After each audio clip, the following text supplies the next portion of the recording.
semuanya, perkenalkan nama saya Ivana Felicia dengan NIM 2409112120020 dari kelompok Visio kelompok 2 dengan kakak Asprak, Kak Daerani Mikanita Angelika, dan juga Kak Afaf Hanifah. Pada hari ini saya akan menjelaskan mengenai fisiologi terkait dari blok fungsi normal, digesti, dan juga metabolisme endokrin.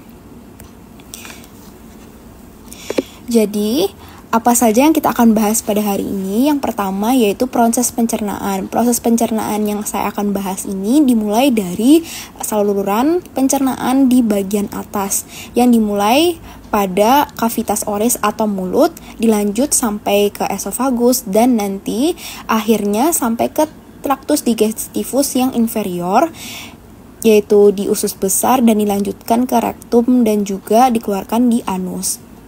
Kemudian, saya juga akan membahas mengenai regulasi dari fungsi pencernaan, baik terkait saraf yang bekerja dan juga hormonal yang bekerja di dalamnya. Kemudian, saya akan membahas terkait hormon pencernaan, yaitu hormon kenyang dan juga lapar. Kemudian, yang terakhir yaitu pengaruh dari indeks massa tubuh serta komposisi lemak tubuh terhadap kesehatan. Baik, yang pertama yaitu saya akan membahas mengenai saluran pencernaan utama yang terdapat di dalam tubuh manusia. Nah, saluran pencernaan utama dari tubuh manusia itu dimulai dari mulut, kavitas oris, kemudian ke kerongkongan, kemudian dilanjutkan ke gaster atau lambung, kemudian ada usus halus, intestinum tenu, kemudian ke intestinum crassum atau usus besar, kemudian dilanjut ke bagian rektum dan anus. Sedangkan ada organ selain pencernaan yang memang ikut andil di bagian sistem pencernaan kita. Misalnya seperti organ-organ glandula digestoria, seperti kelenjar ludah atau bahasa anatominya itu glandula salivatoria.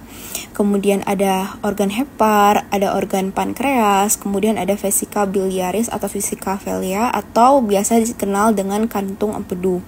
Yang memang organ-organ ini berperan penting dalam membantu proses pencernaan dan juga menghasilkan enzim pencernaan dalam cairan dan juga cairan pencernaan kita.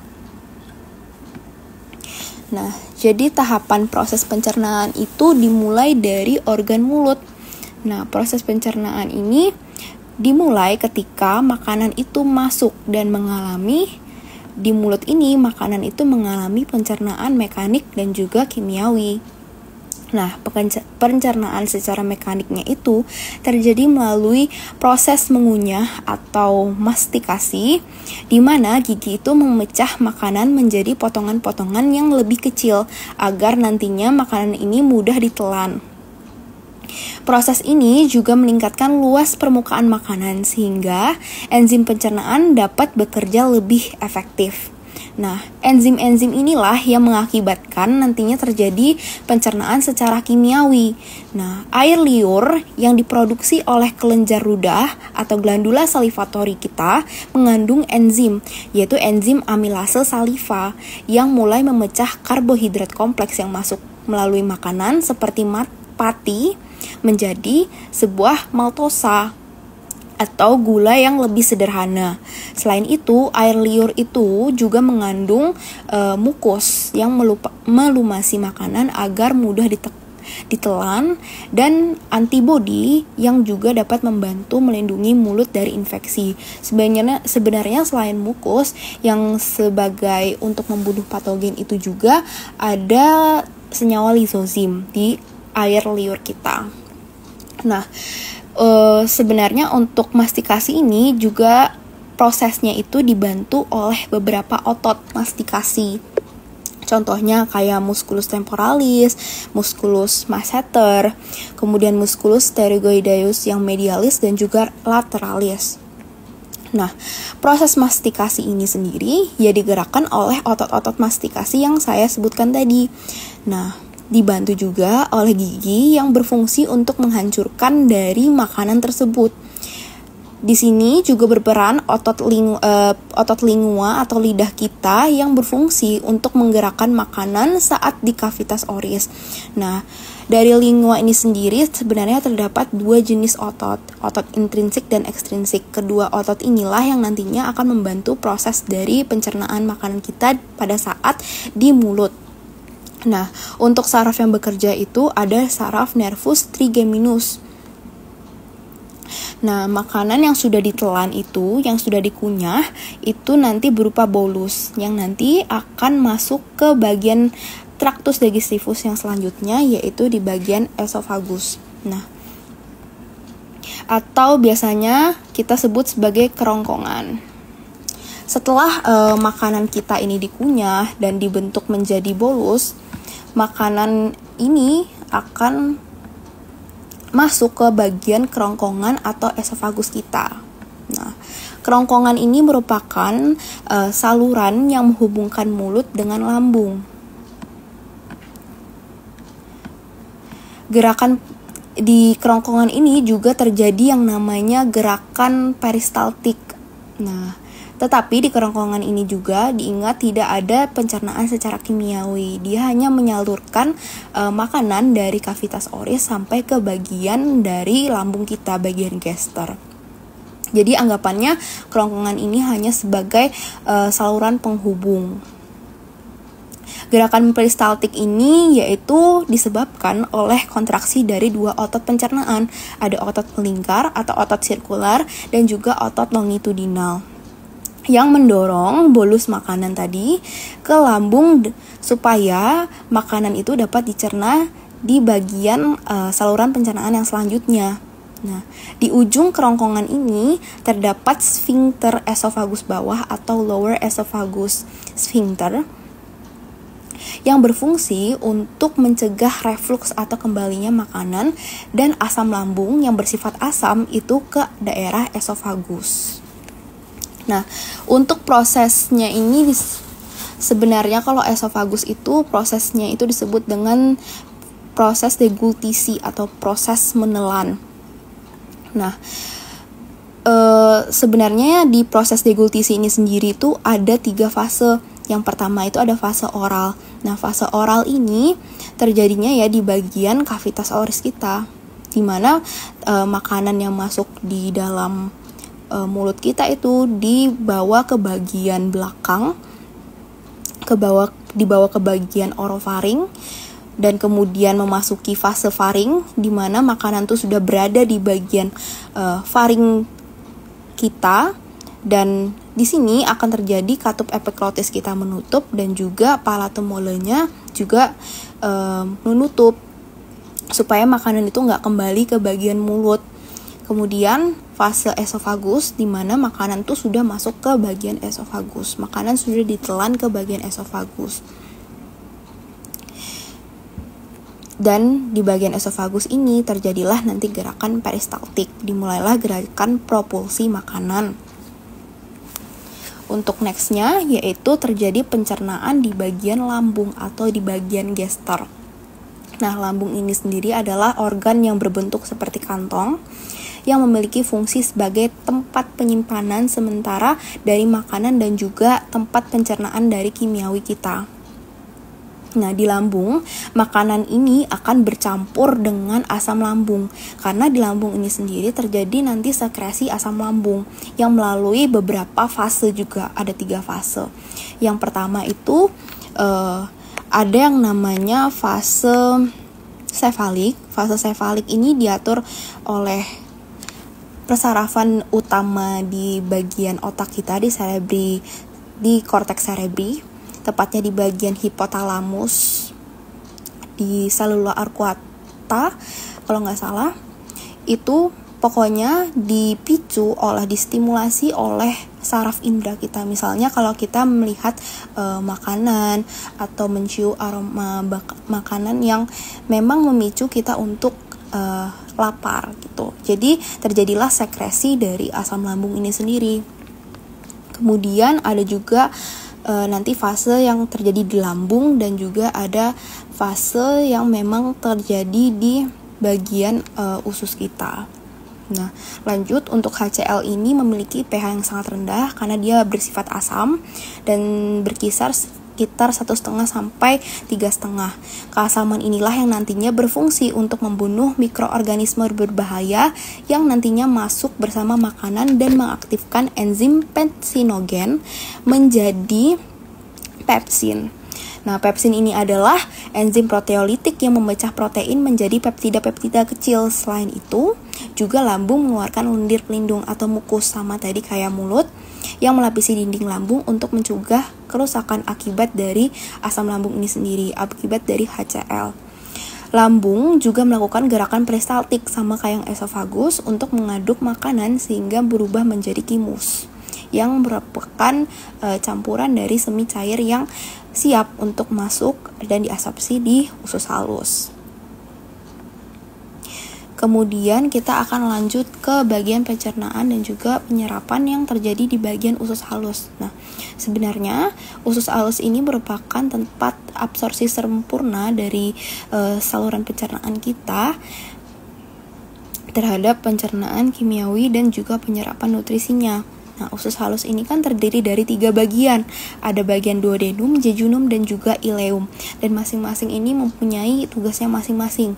Nah, kita mulai dari duodenum yang merupakan bagian pertama dari usus halus yang menerima kimus dari lambung, dari gester. Di sini kimus akan bercampur dengan cairan empedu yang diproduksi oleh hati dan disimpan di kantung empedu.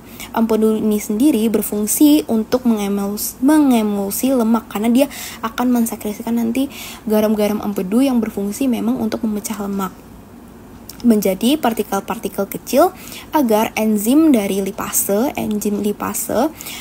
dapat bekerja dengan efektif. Lipase ini nanti didapat oleh organ pankreas yang bekerja memang di usus halus. Selain itu, pankreas mengeluarkan enzim-enzim seperti amilase pankreas, kemudian lipase pankreas, dan juga protease yang dapat membantu memecah karbohidrat, lemak, dan juga protein menjadi molekul yang lebih sederhana. Misalnya karbohidrat menjadi monosakarida, lemak menjadi asam amino, atau protein menjadi asam-asam lemak yang bebas. Kemudian bagian jejunum dan ileum ini adalah bagian usus halus yang berperan dalam absorpsi nutrisi yang masuk. Kemudian dinding usus halus ini memiliki struktur khusus, struktur khas berupa fili atau mikrofili yang merupakan bertugas untuk memperluas permukaan penyerapan hingga ribuan kali lipat nutrisi, jadi seperti glukosa, kemudian ada asam amino, kemudian lemak, vitamin, dan juga mineral itu diserap melalui epitel usus dan masuk ke dalam pembuluh darah atau sistem limfatik untuk diedarkan di seluruh tubuh. Kemudian makanan akan masuk ke bagian selanjutnya, yaitu terjadi pada tahapan pencernaan dan juga defekasi di intestinum crassum atau usus besar. Nah, sisa-sisa makanan yang belum dicerna dan tidak diserap di usus halus akan masuk ke usus besar. Nah, di usus besar, air dan juga elektrolit akan diserap kembali sehingga sisa makanan berubah menjadi sebuah struktur feses yang padat. Usus besar juga menjadi tempat fermentasi oleh bakteri-bakteri dari usus yang bisa memecah sisa makanan dan menghasilkan beberapa vitamin, misalnya kayak vitamin K dan juga beberapa dari vitamin B yang memang penting untuk tubuh. Kemudian feses ini akan disimpan di bagian rektum dan dikeluarkan melalui anus saat proses defekasi. Nah, proses defekasi ini adalah proses peregangan dari rektum, di mana di bagian rektum tuh sudah tertimbun sisa-sisa makanan kita yang akan nantinya siap dikeluarkan. Nah, dikeluarkannya ini juga melalui bantuan dari otot-otot abdomen kita. Dan juga nanti ada otot-otot yang memang terletak di bagian anus. Kemudian selanjutnya kita akan membahas tentang regulasi dari fungsi pencernaan. Nah, regulasi dari fungsi pencernaan dari tubuh manusia itu tidak hanya semata-mata terjadi secara otomatis, tetapi ada beberapa komponen yang mengatur di dalamnya, misalnya seperti sistem saraf dan juga hormon. Nah, kita mulai dari sistem saraf terlebih dahulu. Nah, sistem saraf arterik yang memang terdapat di dinding saluran pencernaan berfungsi mengatur dari gerakan mekanik, gerakan peristaltik, dan juga sekresi dari enzim secara lokal. Sistem inilah yang dapat bekerja secara independen dan juga berkomunikasi dengan sistem saraf pusat melalui nervus parasimpatik atau nervus saraf vagus. Ketika makanan masuk ke lambung, reseptor sensorik di dinding lambung akan mengirimkan sinyal ke sistem saraf pusat yang ada di otak untuk merangsang dari produksi asam lambung dan juga enzim. Nah, inilah yang dimaksud dengan fase sefalik atau cephalic phase. Nah, itu terjadinya ya tepatnya di bagian sistem saraf pusat kita yang di bagian hipotalamus. Sehingga ini nanti akan merangsang sekresi dari asam lambung dan meningkatkan kinerja dari saraf parasimpatif, saraf sistem vagus yang mengaktifasi sistem pencernaan dan juga merangsang sekresi dan juga motilitas lambung. Sedangkan saraf simpatif itu akan menurunkan aktivitas dari regulasi pencernaan kita. Karena saraf simpatis ini adalah saraf yang bekerja pada saat tubuh kita itu mengalami yang namanya situasi darurat atau bahaya.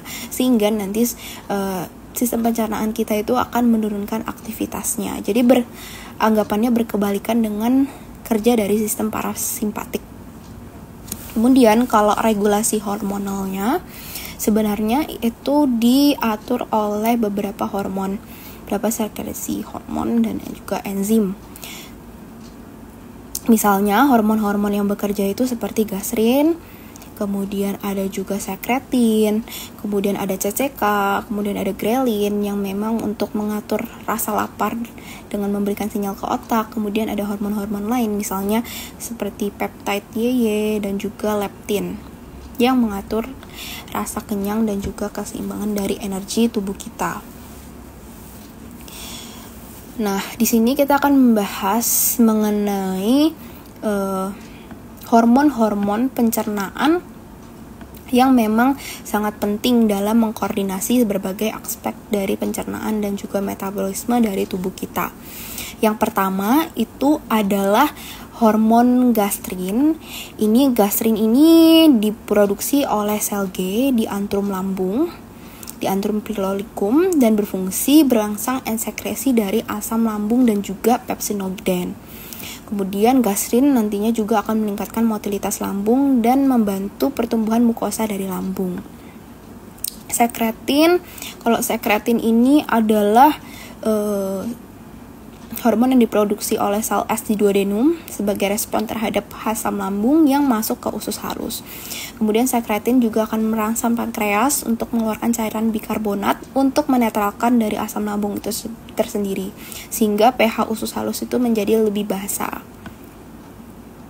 Kemudian kalau hormon kolesistokonin atau CCK ini diproduksi oleh sel I di duodenum dan jejunum sebagai respon terhadap lemak dan juga protein. CCK juga merangsang pankreas untuk mengeluarkan enzim pencernaan dan memicu kontraksi dari kantung empedu untuk mengeluarkan empedu. CCK nanti juga berfungsi untuk memperlambat pengosongan dari lambung agar pencernaan dan penyerapan lemak juga akan berlangsung lebih efektif. Kemudian ada hormon grelin. Grelin ini dikenal sebagai hormon lapar yang memang diproduksi pada saat perut kita kosong dan juga merangsang pusat lapar di hipotalamus. Hormon ini akan meningkatkan nafsu makan kita dan berperan dalam menjaga keseimbangan energi di dalam tubuh kita. Kemudian ada hormon-hormon lain ya, misalnya kayak peptide YY, PYY yang dilepaskan setelah makan dan mengurangi nafsu makan. Kemudian leptin memberi sinyal kenyang ke otak, dan juga motilin yang memang mengatur gelombang migrasi motorik pada saat puasa dan juga membersihkan saluran dari pencernaan kita. Nah, untuk yang terakhir kita akan membahas tentang indeks massa tubuh. Nah, indeks massa tubuh menurut WHO itu normalnya tubuh manusia itu berada di kisaran 18,5 sampai 24,99. Sedangkan kalau kategori underweight ya di bawah kategori normal di bawah 18,5. Underweight ini sendiri nanti dibagi menjadi tiga kelas. Ada yang mild thinnes, kemudian ada moderate, kemudian ada yang severe atau yang akut. Yang mild itu berkisar antara 17 sampai 18,5. Kemudian kalau yang moderat itu 16 sampai 17. Kemudian kalau yang severe, yang akut itu di bawah 16. Nah, indeks massa tubuh yang tergolong rendah ini akan memicu juga nantinya penyakit-penyakit misalnya kayak kwashiorkor, malnutrisi, dan lain-lain. Kemudian untuk kelas overweight itu di atas 24,99, di atas 25. Nah, untuk pre-obesnya itu berkisar di 25 sampai 29,99. Kemudian untuk kategori obesitas itu berada di angka di atas 30. Obesitas itu nanti sendiri akan dibagi menjadi 3 kelas. Ada obesitas kelas 1, kelas 2, dan juga kelas 3. Untuk next, ini adalah berat badan dan juga komposisi lemak tubuh.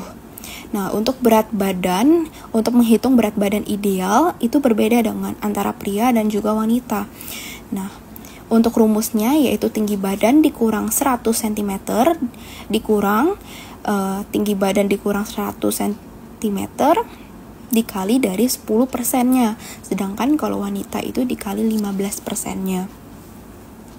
Berat badan ini terdiri dari komposisi dari massa otot, air, dan juga lemak tubuh. Lemak tubuh itu dibagi menjadi 2, ada yang lemak subkutan dan juga ada yang lemak visceral yang mengelilingi dari organ dalam. Nah, lemak visceral ini lebih berbahaya karena hubungannya dengan inflamasi dari kronis dan meningkatkan risiko penyakit metabolik, misalnya diabetes tipe 2, terus ada penyakit jantung, kemudian juga ada nanti penyakit hipertensi.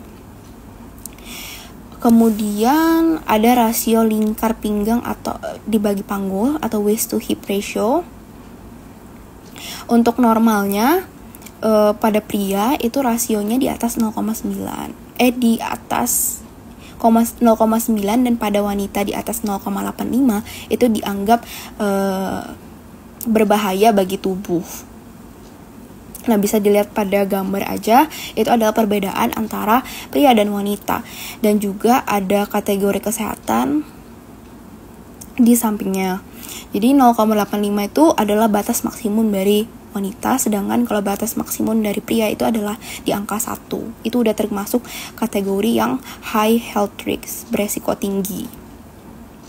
Nah, rasio lingkar pinggang terhadap lingkar panggul ini sendiri digunakan untuk mengukur dari distribusi lemak dari dalam tubuh kita.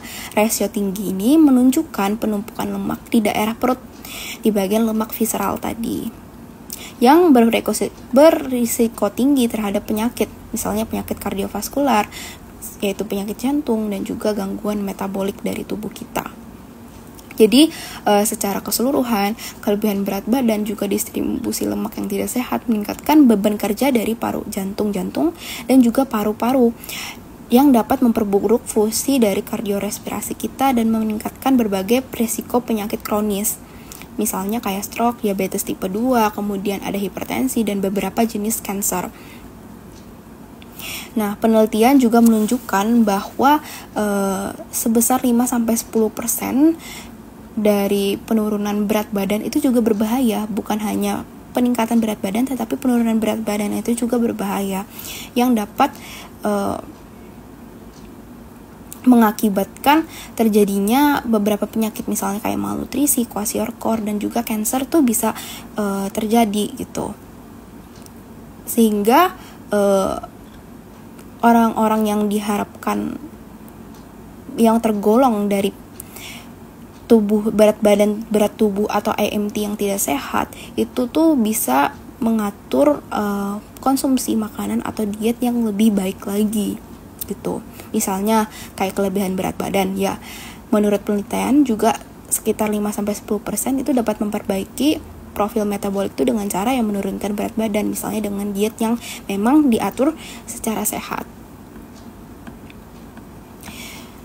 Nah, mungkin ini saja penjelasan materi saya mengenai fisiologi dari blok fungsi normal, sistem digesti, dan juga metabolisme endokrin. Semoga bermanfaat dan terima kasih.